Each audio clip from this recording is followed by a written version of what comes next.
Welcome in, ladies and gentlemen, to another edition of All Access AM. I am Billy Embody. Thanks for joining us on this Monday. We have a lot to get to as the bowl season for the ACC took a little bit of a U-turn from how it was trending, at least early on with this weekend's action after Christmas in particular, as Cal got things started by blowing a lead against Hawaii. But then the rest of the ACC couldn't get it together either when Bowl Bonanza took place on Saturday outside of Virginia, saving the bacon against Missouri. We break down all those games and more on this edition of All Access AM. Thanks for joining us. We do also have special guest Chad Bishop of the AJC joining us again to break down Georgia Tech. What is next for the Yellow Jackets after Brent Key and Haynes King and everybody could not just get past BYU, blowing a lead in that game as well?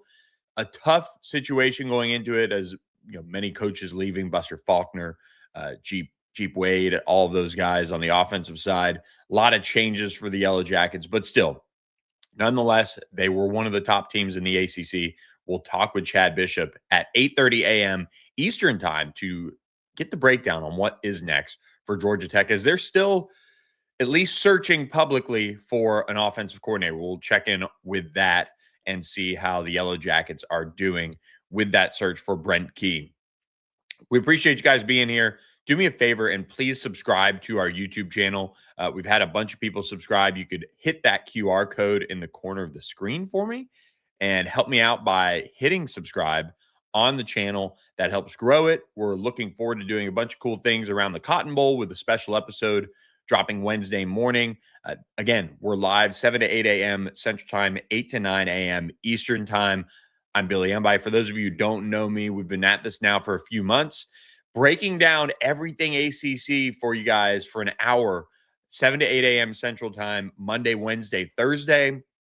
We appreciate all of you guys who have jumped in on the chat with us. But my full-time job is covering SMU. So looking forward to growing this podcast, this show into 2026 as it is rapidly approaching, but I'll also be on the West Coast this week. So 5 a.m. Central Time is a tough wake-up call. So we're going to pre-record our Cotton Bowl show and get a couple special guests on. Hopefully we've got one on the line already, ready to rock for that, and preview Miami, Ohio State, as well as Duke, Arizona State in the Sun Bowl, and get that rocking for you guys. And of course, we will also have the Thursday show, live reaction. I'm going to try to go live. Maybe it'll be a post game reaction to Miami, Ohio State, kind of recorded shortly after, but we will break that down Thursday, and we'll kind of be maybe shifting it around to give you guys the best show we can on that front, breaking down the Cotton Bowl. But we appreciate you guys subscribing to the channel. I've been taking a bunch of feedback from people that have watched my other shows at ontheponyexpress.com, have watched this show kind of unfold, and are taking notes, filing away some feedback for 2026 to kind of take this up another notch as we get into basketball season and what that looks like for ACC in particular, and what has been a solid non-conference slate for the league, which is coming to a close here in the next couple of days as league play is set to get going. And we'll talk about that a lot, and we will do a lot of basketball-focused things, but we will never let football get away from us. Looking forward to kind of rolling out some of our quote-unquote off-season content, some of our different features or capsules on the show that we want to do. So we appreciate you guys being along for the ride with us on All Access AM. Again, hit that QR code in the corner of the screen to take you right to our YouTube channel to subscribe. We appreciate all the support that you guys have given us. And it really started with some of our partners that helped us launch this show. And one of them in particular, Security National Bank, a family-owned bank for decades now, delivering personal and business wealth journeys that have supported so many of you that know Security National Bank for years now. They have an incredible foundation for you to attack the needs that you are faced, whether it be personally or in the business world. They can handle it all. They also do wealth management as well. They do trust and estate services, all sorts of different avenues for you in the banking world. Security National Bank can help you take care of all of your needs on that front. You can go to securitynational.com bank for more information on how you can work with them and start that process. They have an incredible website with tons of resources, or you can just give them a call, 402 344 7300. They are available Monday through Friday, 8:30 a.m. to 5 p.m. Central, Saturday 9 to noon Central. So we appreciate our friends at Security National Bank for supporting us here on All Access AM. As we look back on this past week of bowl games, we had our Wednesday show, our Christmas Eve show that we brought to you guys, and we kind of packed a lot in there, and we were off on Christmas. But man, I could not tell you how you ever sit on a couch and you're watching a show and it's kind of in that uncomfortable stage for whatever reason, whether it's a horror movie and you know something's about to happen and you're kind of getting uncomfortable, or it's maybe a different show and things are starting to happen. That was what it was like watching the bowl games unfold from Christmas Eve with Cal Hawaii and the Hawaii Bowl to the 4 games that the ACC had on Saturday. It just had this entire uncomfortable feeling for those of you who were locked in watching college football this Christmas long weekend that we had, in a sense. And we will go through these games chronologically. So we'll start with Cal Hawaii. But I do want to say this, and for those who know me, that some of them are either slamming the steering wheel already because they might know what I'm about to say.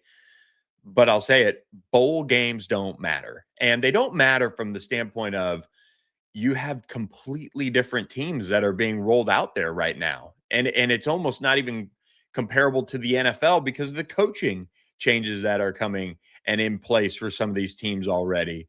You know, the NFL, you're watching the battle for the number 1 pick, and I don't even know who won it, quite frankly. But you're watching the lead up for Raiders Giants unfold, and Max Crosby's like, I don't care about the number 1 pick, trying to get out there and go win the game. And then I saw a report that he was held out. I'm not even sure if he ended up being held out, but that was the positioning that was all going on. But guess what? All those coaches involved in that game, we're having to coach it all out. And for these bowl games in this tight little window, you don't have that. You have coaches that are on the move. You have interim coaches. You have offensive staffs that have been gutted in Georgia Tech's standpoint. There's so many different ways that these teams, from a coaching perspective, aren't there. And then on top of it, players are already leaving. So it's been a really, really tough thing to watch the bowl season and the bowl setup become what it is. I've always looked at it from the standpoint of this.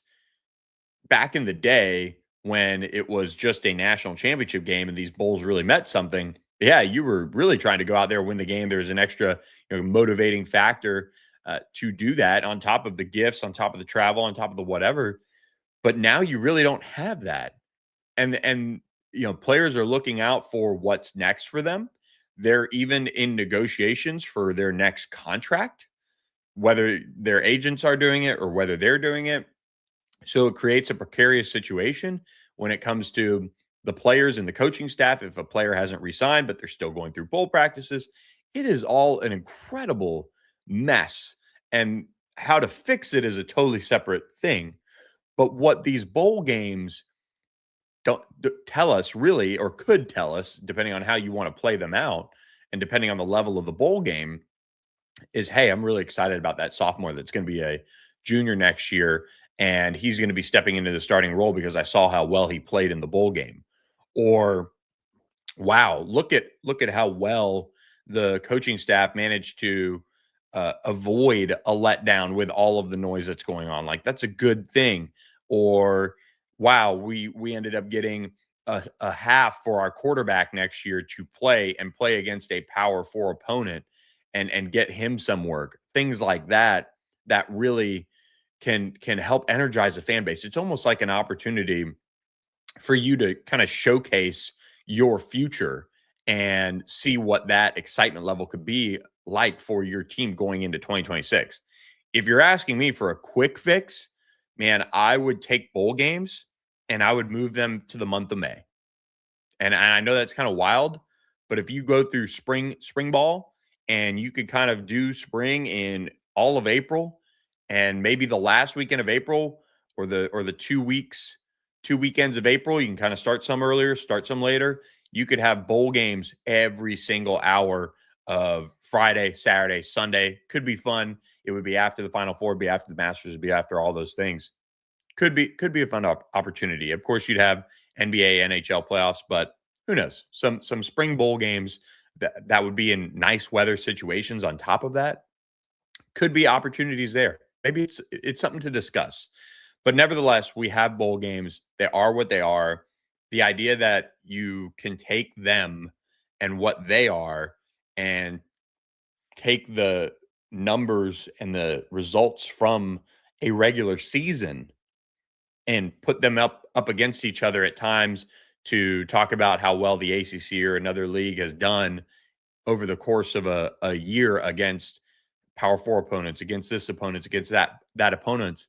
It's kind of wild to me. So not a controversial take, not something that's going to get picked up by any means, but they really just don't matter. And it's a shame. But the at the end of the day, though, we take them for what they are. And they are football games, and they're a lot of fun to watch. And that's why I enjoy it still, even though I'm sitting back there looking and saying, this has no impact on how any team or any of these programs should be viewed over the course of this season and this version of this team that we're watching unfold. So it makes it fun because it's kind of like a one-off game that you could look at. And I know there's been some people that said, well, put the bowls as the preseason games.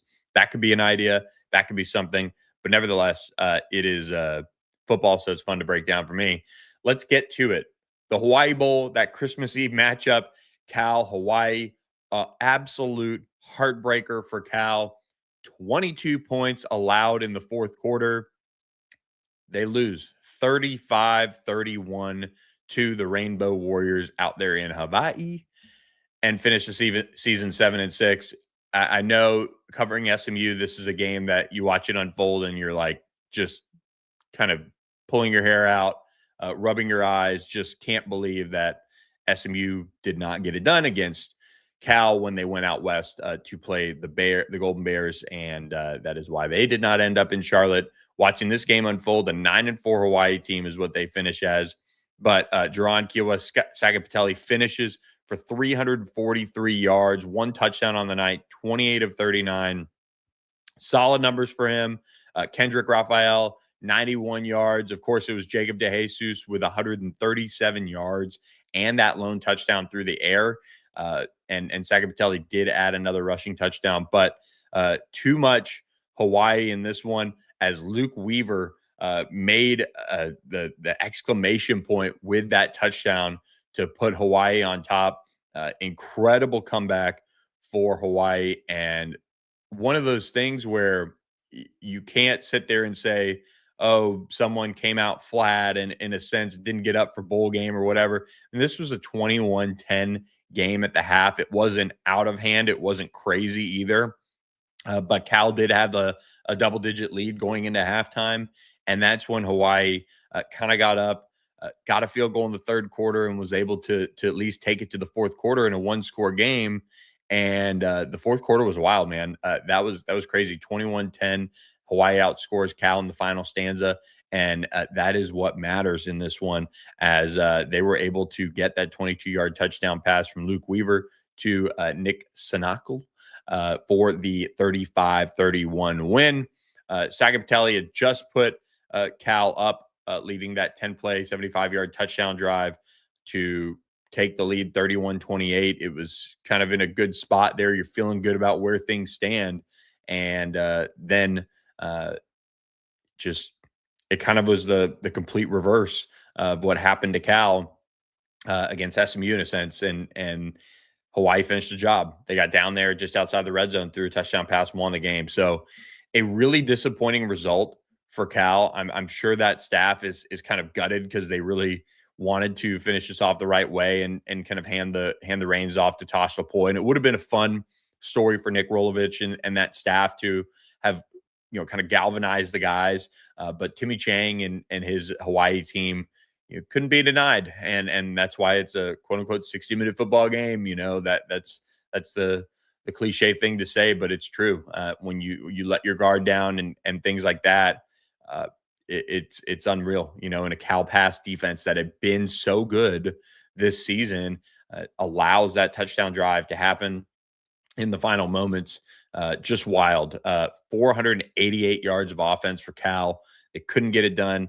No turnovers in this game, but just a good ball game. I mean, for the most part, I actually, quite frankly, turned this off for a while and picked it back up in the fourth quarter when I saw Hawaii had tied it up, and I just couldn't believe what I was watching unfold in those final 15 minutes. Just a crazy fourth quarter. Great football game, but bad news for the ACC. This game is so evenly matched in a sense, outside of Hawaii really not being able to do too much on the ground, but they were able to do enough.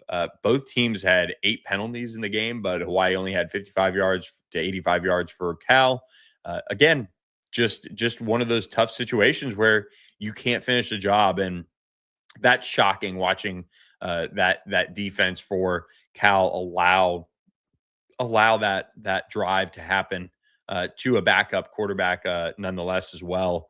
And even Cal kind of got an opportunity, but couldn't really do anything with it. And that was the end. That was the end of the game. So I was just shocked again. Kind of prevent defense for Cal, but Cal had done such a good job of keeping plays in front of them and doing all of those things, but they could not hold off Hawaii on that final drive. So Cal finishes 7-6. They do have a lot to be excited about. If you are a Cal football fan, they do have a lot going in the right direction there, as they are making moves when it comes to their coaching staff. Tosh Lupoi has filled out his staff a good bit. Some of those guys who have been added were announced over the weekend and brought over from Oregon. 4 new coaches joining Cal from Oregon. We'll run them down really quick. A name that's familiar to a lot of people, at least in my neck of the woods and my world, is Zach Tinker. He is coming over as a special teams coach. He was the Oregon special teams analyst and has been out west for a long, long time, and had been a D2 head coach at South Dakota.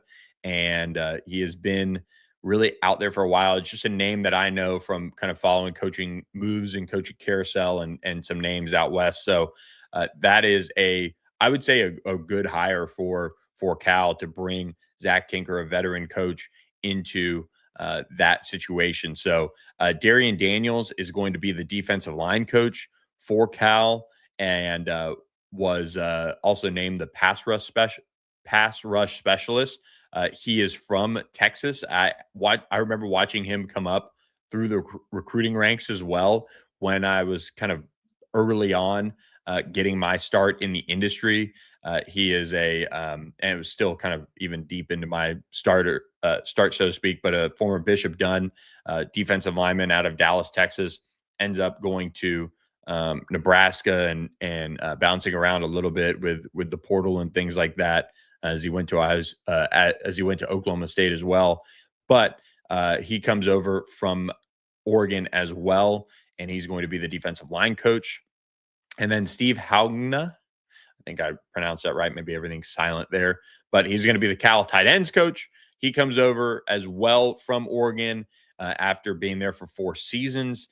He is going to work under Jordan Somerville, the young offensive coordinator that Tosh Lupoi tabbed to be calling the plays for the Bears. And he's been kind of all over a little bit.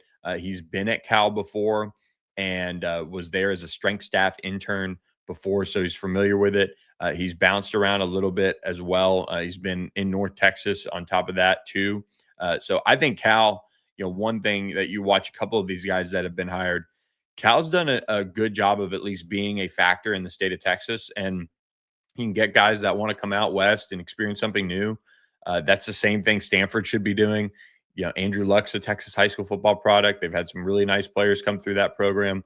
Both of these players should be trying to get into Texas and doing that. And then new Cal safeties coach is Connor Boyd. He was a student assistant at Alabama before moving on to Jacksonville State as a grad assistant, and he has bounced around before landing at Oregon, and now he comes over to work with Devon Brown, and he is going to be heading up that secondary and be the co-defensive coordinator. So 8 of his assistants are now in. Defense coordinator Michael Hutchings, of course, Somerville, Devon Brown, and Keith Bonamfa, the running backs coach. So a lot of moves being made for Cal, and they'll have quite the situation to build around with Kiowa Sagapatelli back in the fold. Before we get to this Saturday bonanza, which will include Georgia Tech as well, do want to remind you guys about our friends at Sportsmo. We know, and I've watched Cal do this, they're doing a match for fundraising for NIL. But if you want to help your college program out, you can do it with our friends at Sportsmo. Go to sportsmo.org to learn more about how you can pledge micro donations based on how your teams do on the field and on the court. And those are opportunities for you to say, hey, if they hit 10 or if they throw 3 touchdown passes, I'm going to donate $20. If they get the win, I'm going to donate 25. If they rush for 100 yards, I'm going to donate $5. You can do micro donations. You can do big donations. They're tax deductible, and they go right to your favorite college's student athlete fund for NIL. So learn more about our friends at Sportsmo and how they can directly impact your program's NIL and revenue sharing fund for your school by downloading the app Sportsmo today. Sportsmo lets you make a more direct impact on the game because it lets you, the fans, fund your favorite college football teams in a straightforward way. In a you win and I'll give way. In a I need you to show me your running game is alive and then I'll donate way. These real-time tax-deductible microfunds lead to impact your team can feel. Every cent you send mixes with every drop of sweat they put in. Form your squad. Boost your friends when a play comes through. A new way to follow the game. And cha-ching, your favorite team. So what do you say, difference makers? Ready to power the play? Sportsmo. Download today. Let's smo. That's right. Let's smo, and let's smo on with the show as we get to East Carolina Pitt. This was a game that, talk about pulling your hair out. The way Pitt lost this game with 5 turnovers and all these things is just unbelievable. And I mean, Pat Narduzzi has done a lot of good in that program, but man, I've not seen Twitter light him up like that. And that comes on the heels of him saying what he said about the Notre Dame game and how much he cared about it and winning it and all those things. But he's now 1-3 in bowl games against group of 5 opponents. And that is something that the Pitt fans have certainly, honed in on. And that's where, again, you look at where bowl games are at. It's the talking points that you can get that are negative and loud and all of those things for all sorts of programs and all sorts of leagues. And that's where people also at the same time don't necessarily dive down deep into them. Pitt was without Desmond Reed. They were without Kyle Lewis. East Carolina is a team that was obviously going to be fired up to be there. But I did not think that Pitt's offense would play the way they did. You look at what Pitt did, 376 total yards, ECU 249, but Pitt had 5 turnovers on the day, 1 interception thrown by Mason Heinchel. It wasn't his best stuff. He threw for a touchdown. He threw for 256 yards through the air. But this Pitt team just was all over the place. Special teams miscues. It was ugly out there for Pitt and how they lost this game in a game that at one point, I believe it was the first half, the two teams maybe had a combined total 209 yards or something. It was maybe the lowest offensive output combined in terms of yardage in bowl games of the year so far. Or something. It was crazy. A really rough bowl game and kind of reflected the early morning start out there in the Military Bowl for this one out in Annapolis. But when you look at what happened to Pitt, they could not get away from these miscues and avoid the costly mistakes that they had after having a 14-10 lead. And ECU was able to storm back and again come from behind in a sense and win this one and chalk Pitt. And Pitt had an opportunity to win the game. They had the ball in the final minute and couldn't get it done. And it's a frustrating game to watch unfold if you're a Pitt Panther fan, to see an ECU team who finishes 9-4 on the year, but also a Pitt team that had everything in front of itself with an opportunity to really punch its ticket to an ACC championship game, with an opportunity to make a statement. They couldn't do that, and they finish 8-5 on the year. So really, Pat Narduzzi and this Pitt program, they're having struggles finishing, and that's really the more concerning thing that we're watching unfold with this Pitt program is the lack of finish the last couple of years after so much excitement has really built up.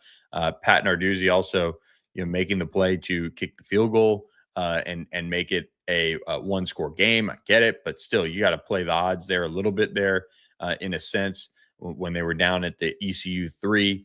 And then you can maybe make your move after that and hope that you get the ball back, which you did. Your defense gave you a 3-and-out, and instead you needed a touchdown in the final minute to tie and win the game in a sense, but they couldn't get that done overall. So Pitt finishes 8-5, and East Carolina finishes 9-4. This was a boring game. Pitt just shot themselves in the foot repeatedly, and that is what you're going to get when you do that is a group of 5 team that gets up, takes advantage, and is able to beat you. And that is not what the doctor ordered from Pat Narduzzi. There's a lot to like about Pitt with what they have with Cade Bell and Mason Heinchel returning next year and expected to return. If Mason Heinchel were to leave, that would be just devastating for this program and where it's at. But a lot to be proud of if you're Pitt. You have a quarterback of the future. If they can get that finalized and get him back, you'll be in great shape. And if not, this will be a team that could kind of get back down into, not irrelevancy, but a very much mediocre program without some major changes in terms of how they attack the back half of the season. So Mason Heinchel, a lot to like about him, but that was not his best outing by any means. But there are a lot of other miscues that led to East Carolina getting it done against Pitt. Speaking of getting it done, our friend Chad Bishop continues to get it done for the Georgia Tech fans out there needing all the news. And this Georgia Tech team finishes up its season with a loss to BYU, a tough one in the Pop-Tarts Bowl. We did not get to see Brent Key get the Pop-Tarts out of the toaster or anything like that. That's unfortunate, Chad, but this was a game that for many of the fans out there, they're locked in. I mean, this is one of the big bowl games, but unfortunately for Georgia Tech, they could not get it done, losing 25-21 in Haynes King's final game for Georgia Tech. Really, first of all, good morning, Billy. Great to see you. Good morning. I'm still stuffed full of Pop-Tarts, but I'm here, man. Really kind of a microcosm of Georgia Tech's entire season, right? Tech starts off 8-0 and loses 4 of 5, and then in the Pop-Tarts Bowl, they're suddenly up 21-10, and things seem to be going swimmingly, and folks are starting to celebrate maybe too early, and BYU comes rolling back with 15 straight to end the game. And so really a disappointing ending to the game, a disappointing ending to the season. A lot of questions of what could have been Saturday in the Pop-Tarts Bowl and what could have been for Georgia Tech's entire season. Just seemed like for the season as a whole, Tech sort of ran out of gas. And then in the Pop-Tarts Bowl as a whole, they just sort of ran out of gas toward the end. So kind of interesting how those things sort of lined up similarly. The way things all played out. I think folks kind of forget that BYU was 11-2 coming into that game and had Bear Bachmeier at quarterback and was a fringe playoff team and is going to end up ranked in the top 10. They were an outstanding football team, and they showed that against Georgia Tech, but certainly Georgia Tech missed a golden opportunity to make a statement of their own. And Georgia Tech led 21-10. That's the second bowl game that we've talked about with a 21-10 lead at half. They don't get anything going offensively in the second half. What was that difference from the BYU defense that was able to just hold off Georgia Tech and kind of settle things down for them enough to allow their offense to maybe figure some things out and then finish it off with a 15-point fourth quarter? I think you had to give credit to BYU for sort of committing to stopping the run. Georgia Tech, drove the ball early in that third quarter. They started the third quarter with a masterful drive and looked like they were going to put points on the board and fumbled in the red zone. And red zone hadn't been an issue for Georgia Tech all season, but scoring touchdowns in the red zone had been a huge area of concern for this Georgia Tech team. So once again, they get down there and let it go. And then BYU clearly made some adjustments in terms of trying to stuff the run and make Georgia Tech beat them with the throw and the passing game. Tech still hung in there, though, and they had that field goal attempt toward the end of the third quarter. And when that thing was blocked, that really shifted momentum completely to the BYU sideline and took all the air out of the Georgia Tech team. So I think, again, the Cougars really, bowed up and said, hey, we're going to stop this run. And Georgia Tech really wasn't willing to run the ball with Haynes King. And we don't know why, if that was, if there was an injury circumstance, if that was just part of the game plan where they knew that BYU's defense was very good at stopping a running quarterback because they faced their own guy, Baird Bachmeier, every day in practice. That could have been some of it. But BYU's ability to sort of hone in and shut down Tech's run game, I think, was a big difference in that second half. And, BYU, again, being such a good team and such a good program year after year, they know how to win these games and come back and take control. So they certainly did that and improved their worth toward the end. And like you mentioned, got to celebrate with eating some edible mascots. Yeah. And I think one of the big differences too, Georgia Tech's been a top 15 team in third down offense. 4 of 12 against BYU, just didn't get it done. Do you think, some of the changes around town were, not to blame or whatever, but it just seemed like BYU knew exactly what was happening on third down? Yeah. Again, credit to BYU for their game plan, for the way they were attacking Georgia Tech. Like you said, seemed to sort of not necessarily know what was coming on those third downs, but really dialed up a lot of great things. Jay Hill, the defensive coordinator, obviously did a very, very good job for that BYU defense.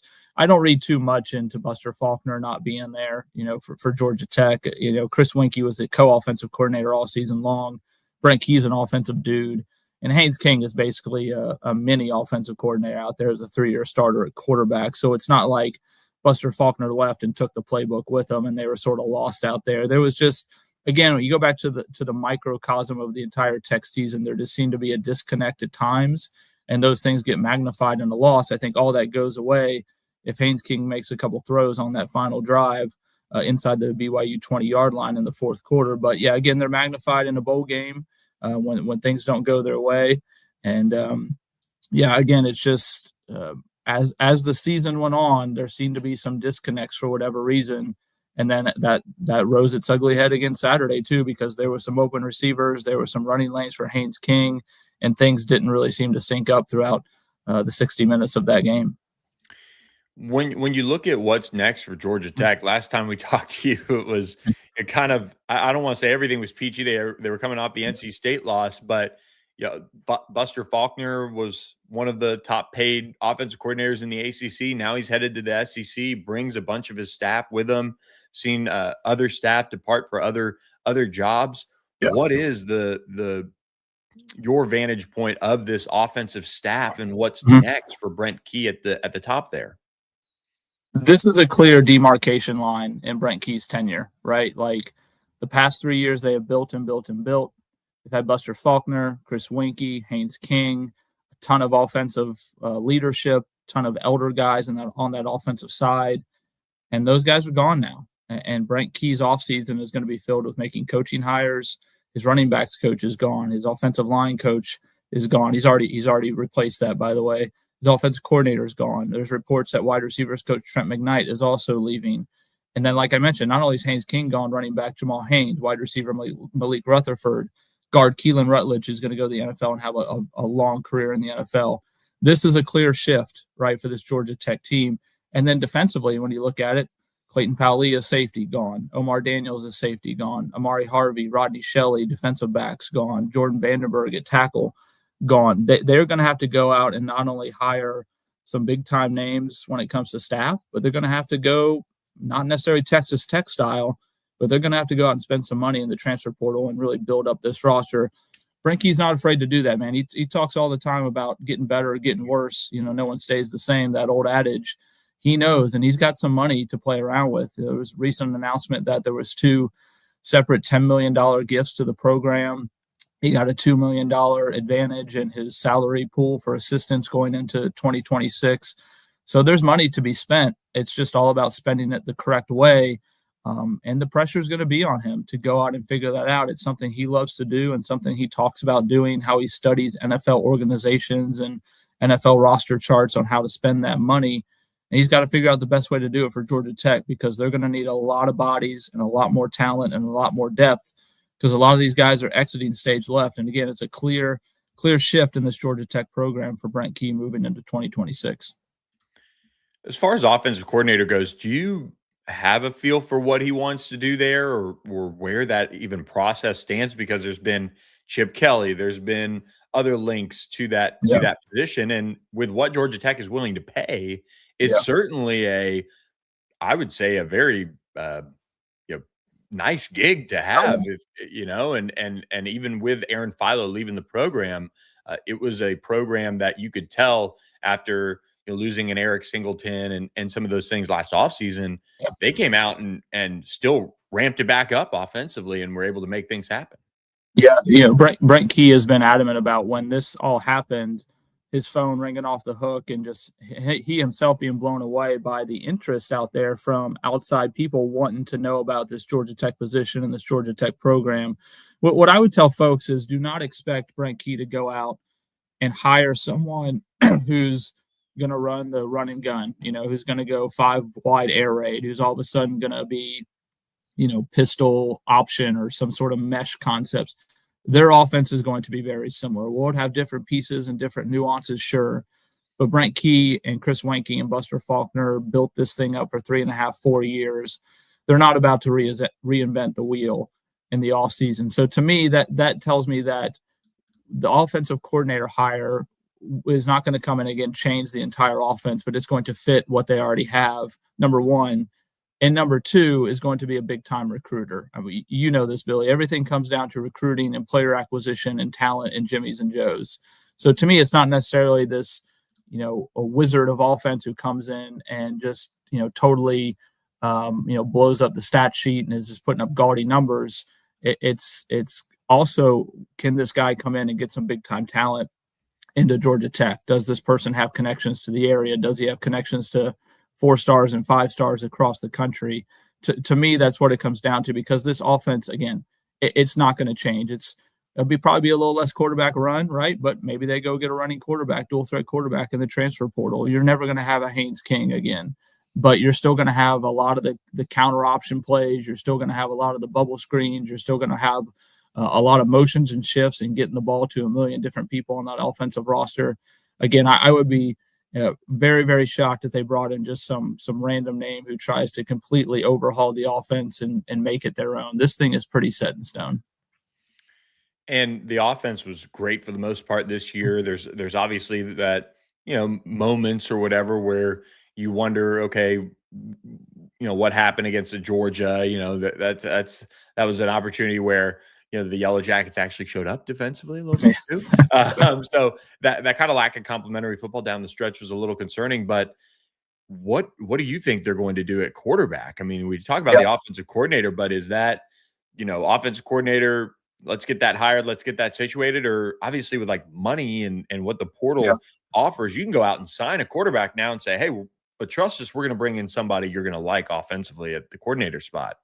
I think they have to clearly, obvious. This is very obvious. They have to make a decision. Do you want to ride with Graham Knowles, the 6'7" redshirt freshman from Texas, to be your guy for the next 2-3 years, or do you want to go out and get a transfer? And I don't think it's a program that's going to go out and get a 1-year guy. Brent Key's very high on bringing in transfers who have 2, 3, sometimes even 4 years left. So I think that's the decision they have to make. Is Graham Knowles ready to be the starting quarterback for Georgia Tech? And if so, you throw resources around him, bulk up your offensive line and your skill positions, spend money there, and hope that he can develop in the right way. If you don't think he's ready, and then you sort of roll the dice and you go get a big time transfer. And as you know, man, there's like 50, 60 quarterbacks out there. They're out there. You can go get one. I mean, it's free agency every single year. And Chris Weinke and Brent Key have connections out the wazoo. So there's no doubt that they know some of these guys out there they could go in and bring in. It's going to be an interesting scenario of which direction they do. But I think the good news for them is they have that option. Right. It's not like they're stuck in this place where they don't really have an arm to go to, because they got, like I said, Graham Knowles, Grady Adamson is behind him. They bring in Cole Bergeron from Louisiana as a true freshman. So it's just a matter of, do we stick with some of the guys we got and we've recruited and hope that they're ready to blossom, or maybe not yet, and we go get a redshirt sophomore or a junior out there who has a couple years. We all forget that Haynes King played 3 years at Texas A&M, and they knew he had a couple years left, and that's why they brought him in to develop and be the type of quarterback he was. So it could be a similar situation there. I kind of lean toward they're probably going to go get a quarterback, whether that quarterback is the starter going into 26 or maybe a guy who's also a young kid to sort of bulk up that room. I always say quarterbacks, man, is like starting pitchers. You can't have too many, and you just never know. So you got to bulk up that room for sure. Blake Gideon and that defense, obviously now we've seen what they are capable of at times, playing against Georgia and holding them to, an opportunity where Georgia Tech, if they could have gotten some things going offensively, we've taken that rivalry game and won it. But for the most part, struggled this year. And is there any rumor around that job being something where that could make a change now that the season's over? Or do you think that is set in stone? He's going to return and all of those things, and they just need to figure out some, I would say, major tweaks to make to get that on the right track. Yeah, I expect Blake Gideon to be back, and for a few reasons. It was his first ever season as a defensive coordinator, right? I mean, your reputation as a coach becomes pretty damning if you're just firing guys year after year after year, right? Yeah. Like, you got to give this guy a chance. I think the thing that I would say is, maybe expect with Georgia Tech's defensive staff is some shifts. Blake Gideon was not a position coach this year. He was strictly a defensive coordinator. Maybe he goes back to coaching safeties or defensive backs along with his defensive coordinator role. Maybe there are some defensive assistants who maybe pop up in other places. And again, Georgia Tech has the ability to go buy some big-time assistants with the money that they have and the money they're going to be able to spend. The other thing is, in 2025, Georgia Tech in the transfer portal did not really hit. They had Braden Manley come in, Ronald Triplett come in, Matthew Alexander, Akilo Stone. Those guys were good in spots, but they did not have the seasons that Georgia Tech had hoped. And so I think going into 2026, they really have to do a better job of scouting the transfer portal. They've recruited very well on the defensive side. They signed a lot more guys again on the defensive side. But it's going to be a matter of, instead of maybe going out and getting the Southern Conference Player of the Year, maybe you go out and get a top name from the Sun Belt, right, or the American, or maybe even a Power 4 transfer. Their transfers in 2025 just did not hit, to be honest. And so it's going to have to be a matter of getting a lot more talent in there. I think Brent Key, when he came in, that roster was more or less set. He was handed, a defense. And now in this offseason, I think he's going to have the ability to go out and work with Brent Key and say, we need this player, we need to bulk up this position group, we need this transfer, and so on and so on. So I think in 2026, you're going to see more of his defense than it was in 2025. Not making excuses for him. I mean, that defense was really, really bad at times. But also after halftime in that Pittsburgh game, they played fairly well. And they gave up 42 points to Pittsburgh, but 7 of those were on a pick six in the second half. So they really only gave up 7 in the second half, held Georgia to 16, and BYU scored 25. So it wasn't a complete meltdown there toward the end of the year. They rebounded. So if they can build on that, bulk up those Jimmies and Joes, I think you'll see a better defense in 2026. We'll get you out of here with this big picture on Georgia Tech.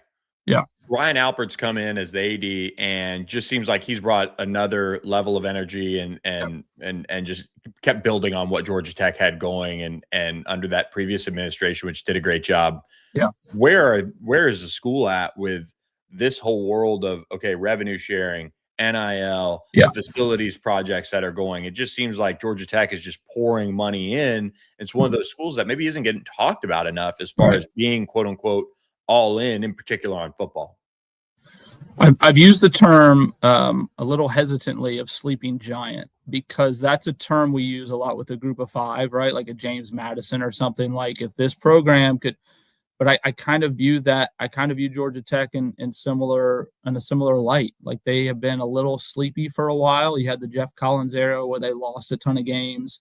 Even Brent Key's first 2 years, 7-6, but all of a sudden, boom, they're 9-4. I alluded earlier to the $20 million they've got recently, anonymous gifts to the football program and the athletic department. Dr. Angel Cabrera, the president, is all in on athletics. We've seen the contract extensions for Brent Key, which have included increased salary pool for the assistants. They're building a new fanning center on the corner of the stadium that's going to have weight rooms and coaches' offices and sports science and analytics and sports nutrition and all these things. There's renovation to the stadium coming. This place is turned all in to football, because I think they understand it's you either adapt or you die in this new college football world. And Georgia Tech really seems to be adapting. They've shown no signs of being hesitant toward making football a primary part of the Institute of Technology. And so with all that being said, now it's up to Brent Key, like we mentioned, to increase the roster, to build the staff, to continue to put a competitive team out there, which plays a murderous schedule the next 2 years. But they're all in, man. They want to be part of this new age of college football.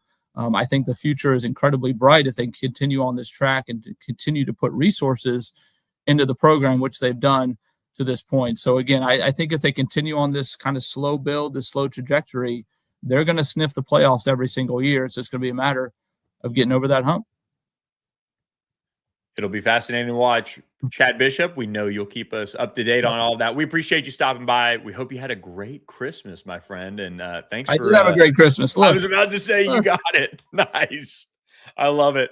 Hey, the Pop-Tarts Bowl, shout out to them for putting on a great bowl game. But right back in July in Charlotte, they were there with us to kick off ACC Media Day. They treated us well.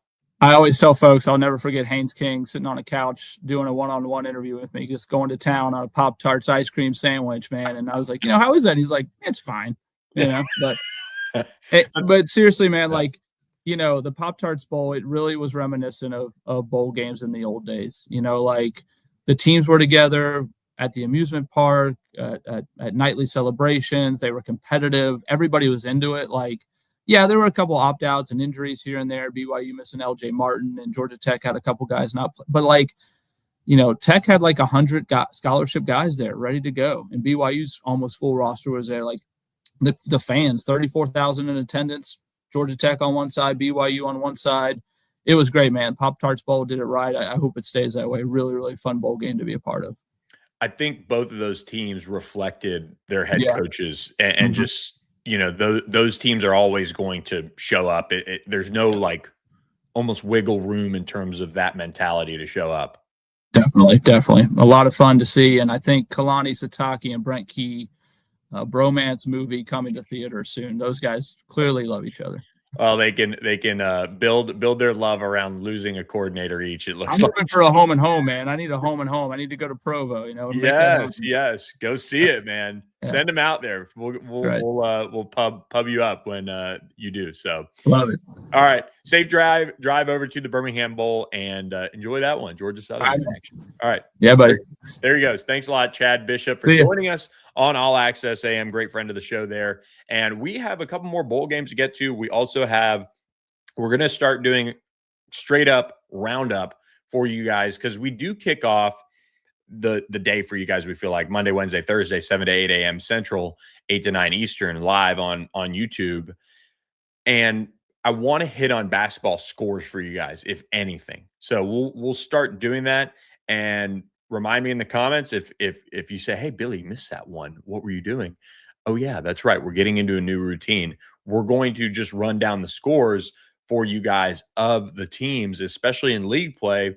We want to give you guys a little snapshot, even if we don't do a podcast that is a podcast that is basketball focused that day, maybe a little bit more football offseason, maybe transfer portal, maybe whatever.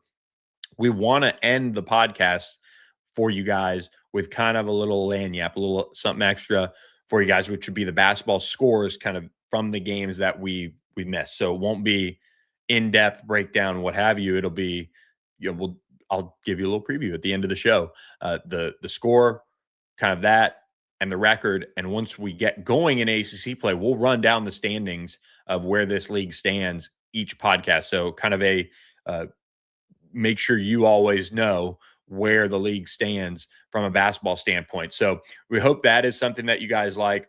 But we do have 2 more bowl games to get to. Before we get to that, I do want to remind you guys about our friends at Corporate Magic. Corporate Magic, just an incredible event company for you and your company to consider when it comes to putting on a world-class event. There are very few companies that can do it at the level that Corporate Magic can do it at, and that is why we invite you to go to corporatemagic.com for more information on how their team can bring their decades of experience to your project. They can plan, design, and use technology to keep your audiences fully engaged, whether it's dramatic staging, dynamic content, or the precision needed for live television even. Corporate Magic delivers with accuracy and care. Proudly based in Dallas, this production company develops everything for your show or event, whether it's national sales meetings, global broadcasts, and other events and productions seen by millions. Corporate Magic delivers at the highest possible level. So visit corporatemagic.com for more on how they can help your next event turn into that world-class experience for your customers. So appreciate their support of All Access AM. Again, hit that QR code in the corner of your screen if you're watching us on YouTube, if you're watching us on Twitter, and you can scan that QR code. Make sure you do that, and it'll take you right to All Access AM's YouTube channel and subscribe. We've had a few of you guys who have done that, and I know we started the show right below 2:30, so we are now above that. So we appreciate you guys who have helped us out and hit that subscribe button to the channel. It is going to be a lot of fun breaking down the Cotton Bowl on Wednesday. We're looking forward to that. And so we appreciate you guys who support the show and help us grow this. People like Chad jumping on, people like some of our special guests that we've had on throughout the first few months of this. All of that is possible by you guys subscribing and keeping this ball rolling. So we appreciate all of you guys who do that and subscribe to the channel. 2 more bowl games, Penn State, Clemson. I mean, this could be the opt-out bowl, the whatever you want to call it. But Clemson was basically without their entire defense, it felt like, going into this one. Funny enough, the defense stepped up in a big way. This was a 6-3 barn burner at halftime, a scoreless third quarter in the Pinstripe Bowl, the Bad Boy Mowers Pinstripe Bowl in Yankee Stadium, which actually the snow kind of stopped and was able to give them a good enough field for this to be played on. 22-10, though, Penn State beats Clemson. 7-6 teams. Penn State does win a bowl game after firing James Franklin. So good for them. Ethan Grunkemeyer, 260 yards. Cade Klubnik, 193 yards, 22 of 39. Just couldn't get it done in a lot of different ways offensively. And, I wonder what Dabo Swinney is going to do. The only touchdown on the day had Adam Randall touchdown run. They've got to go out and get a running back, which we've talked about on the Christmas wish list podcast that we did for ACC teams, because they finished with just 43 yards on the ground in a cold weather game. Penn State, meanwhile, ran the ball 41 times for 137 yards on the ground. That included sack yardage. Quentin Martin Jr. had 20 carries, 103 yards for Penn State, averaged 5.2 yards per carry. Penn State was just able to play kind of a throwback brand of football to what you'd expect a Penn State team to do. They won the time of possession 33 minutes or so to Clemson's 27. They neither team turned the ball over, though, and Penn State played pretty clean. This is there's 4 combined penalties between the two teams. So Penn State got it done.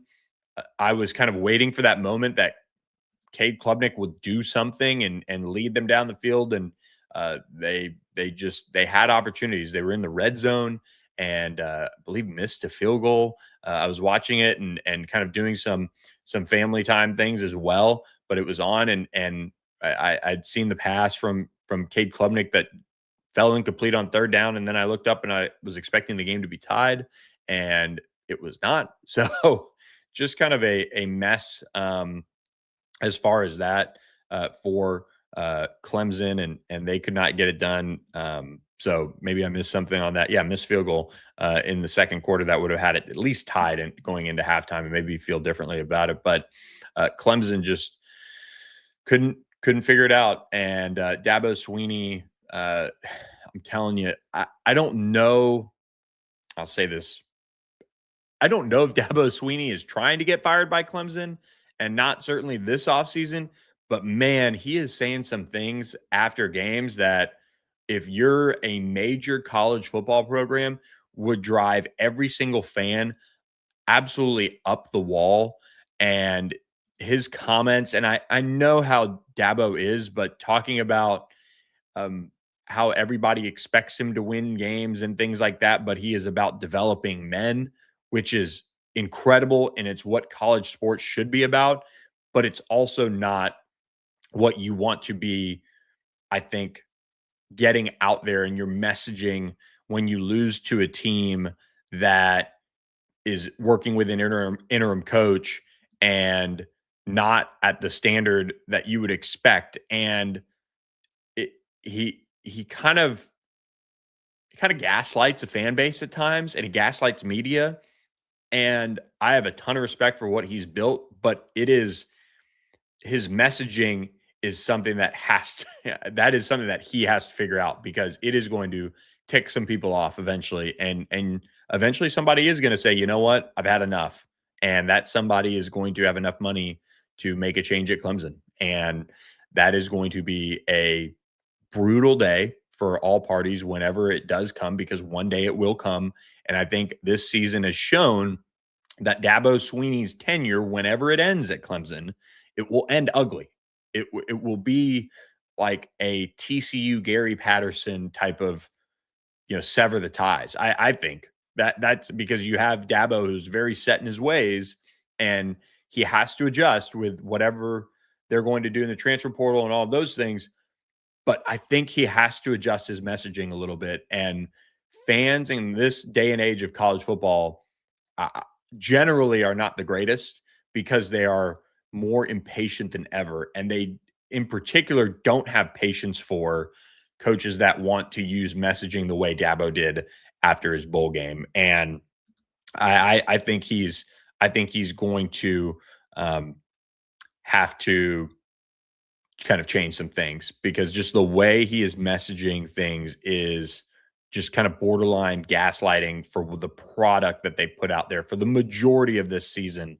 And I say this having watched them finish this 2025 season really strong. So something to maybe file away. Maybe you could come back to and laugh at me 10 years down the road when Dabo Swinney retires and they unveil the statue on his final game day in Clemson or what have you. But I just don't see whenever that marriage ends, I don't see it ending well. And it's because Dabo is very set in his ways, and whatever the world of college football is that we're living in when that comes, I don't see it being very fun for anyone, which would be sad. So we'll see. They have a lot to work on in the offseason. Let's finish with this, and we'll get to the college basketball rundown that I want to do for you guys over this weekend's game. But Virginia, and 58 minutes and 45 seconds into the show, we talk about the team that actually won a bowl game for the ACC this weekend. Virginia gave up a touchdown on the opening drive of Missouri, and I was thinking, oh man, this is going to be ugly. This is going to be a game that Missouri's going to just take it to them. Ahmad Hardy had a 43-yard run on the opening drive. They gave up an explosive, and they allowed Missouri to get rolling and take advantage of a short field after the long kickoff return. But after that, Missouri was held scoreless the rest of the way as Virginia won 13-7 in the TaxSlayer Gator Bowl, finishing the only 11-win season in Virginia program history. Really special for Chandler Morris to potentially go out this way. They're working on a waiver, but Tony Elliott and the staff, for the job they did to get to an ACC championship game. They have a lot of work to do to get back and keep this thing rolling, but they're going to finish in the top 25. They're going to finish with a lot of things to be proud of, and the way they played, the way they competed at a high level. a defensive slugfest in this one. Virginia outgained Missouri 308 yards to 260. Missouri did have 159 yards on the ground. Ahmad Hardy held to 89 yards. Matt Zollers, 12 of 22 in the game, finished with just 101 yards passing. He did throw an interception, and Virginia was able to really play that brand of football that you'd expect from them. They possessed the ball 38 minutes to 21 minutes over Missouri. An impressive feat in that regard, rushing for 110 yards. The way Virginia played this game is the way Duke played Virginia in the ACC championship, in my opinion, and the way Wake Forest played Virginia in their game where Chandler Morris was injured earlier this season. It felt like it. Watching it unfold, Virginia just grinded out the clock over and over again on their drives. They had drives that took 10 plays, 51 yards, went 5.5 minutes, 12 plays, 42 yards, 550, 11 plays, 54 yards, 4 minutes. They had their first punt was late. Their final drive of the first half took 45 seconds. Then they opened the third quarter and go on a 19-play, 75-yard drive that took 10 minutes off the clock. And then Matt Zollers throws the interception, and Virginia takes 3 minutes off the clock to get a field goal in 7 plays. So terrific job. And then the fourth quarter was a lot of back and forth, punt, downs, punt, end of the game. And that was it. And so Virginia, while kind of having to hang on by the hair of their chin, especially when Missouri was able to get down just outside the red zone and have a shot to win the game on that fourth down throw. And they could not get it done. And it's unfortunate, but for Missouri, but Virginia fans in the ACC will absolutely take that as they were able to get a massive win to at least have the nightcap there for ACC fans to be happy with over the course of that what was a otherwise brutal Saturday of bowl games for the ACC. So did not nearly spend enough time talking about some of these bowl games, in particular the Virginia job that they did, but man, they just played such a great brand of football for Virginia, and that defense deserves a lot of credit, bottling up Ahmad Hardy for the most part in that one. So a great game. We appreciate you guys watching. We are going to do our basketball roundup now, and give feedback in the comments or the live comments, however you want to do it, on our All Access AM YouTube channel. We'll do this at the end of every show now that we're in ACC basketball play, and it's something that we'll do next football season as basketball's getting going to. It'll be, I think, a nice way for you guys who kick off your mornings with us to get the rundown on kind of where the league is. And some of it in non-conference is going to be a little boring at times with some of the games that we see unfold, but you do get Stanford that beats Cal State Northridge 88-80 on Saturday in a game that was a lot closer than it probably should have been.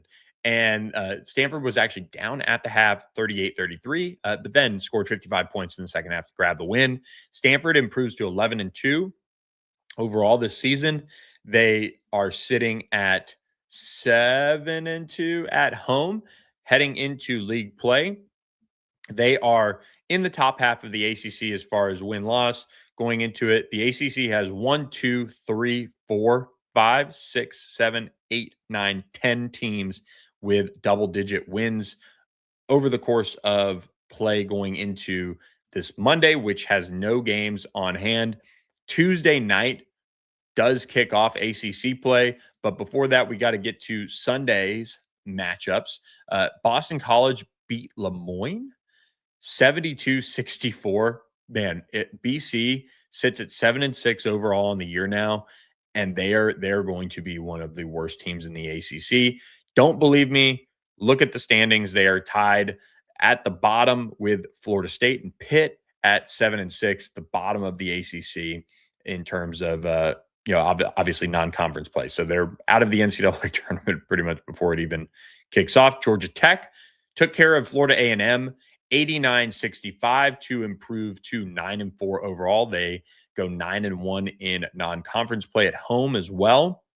And then SMU put up 110 points on Cal State Fullerton, 110-63. SMU finishes non-conference play 11-2. Their 2 losses coming to SEC foes LSU and Vanderbilt. For SMU, they did top the 100-point mark for the 9th time in the Andy Enfield era already. The number 1 coach in terms of 100-point games at SMU is Doc Hayes with 12. Obviously a different world. Sonny Allen with 11, Bob Pruitt with 10.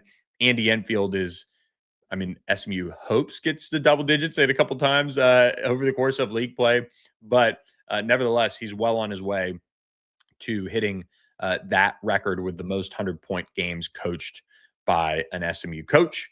And that is the 4th time this year SMU has hit 100 points in the game, in games this year. So that was the Sunday matchups. Tuesday night, we kick off ACC basketball. And here are the matchups for you guys to know Tuesday night. Well, there's 4 of them. I'll share them all.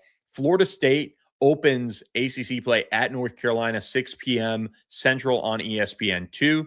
Pitt at Miami, 6 p.m. on ACC Network. Louisville heads all the way out to California for an 8 p.m. matchup on ACC Network. Man, if that was a little closer for the Holiday Bowl for SMU, I might make the trip to that. Notre Dame goes to Stanford, 8 p.m. on ESPN2. Those are your 4 ACC games.